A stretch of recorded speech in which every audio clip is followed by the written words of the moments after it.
மரியாதையா பேசுறா. யார்கிட்ட பேசிட்டு இருக்க?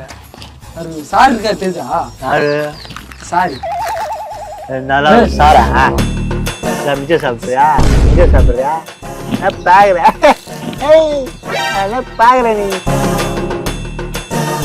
வீடு கட்டுவான். சார் எவ்வளவு பெரிய ஆளு. அவர் உட்கார்ந்து இருக்காரு. அவர் நம்ம இதுதானே சொல்லிட்டு போனாரு அங்கிள்.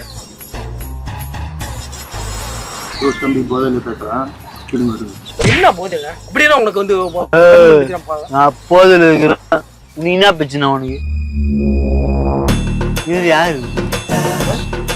நான் சரக்கு யாரு? அவர் சரக்கு தானே வாங்கி வச்சாரு. யாரு தானே சரக்கு வாங்கி வச்சாரு. பாட்டுலாம் குடிக்கிறோம். உங்க பிராண்டை ப்ரோமோட் பண்ண நினைச்சீங்கன்னா உடனே ஸ்கில் இந்த நம்பர் கான்டாக்ட் பண்ணுங்க. எங்க டீம்ல இருந்து அவங்களே கான்டாக்ட் பண்ணுங்க. ரொம்ப கம்மியான பட்ஜெட்ல பண்ணி பிசினஸ் ப்ரொமோஷன் மட்டும் இல்லாம வெட்டிங் விஷஸ், பர்த்டே விஷஸ் எல்லாமே பண்றோம். ஸோ உடனே ஸ்கில் இந்த நம்பர் கான்டாக்ட் பண்ணுங்க.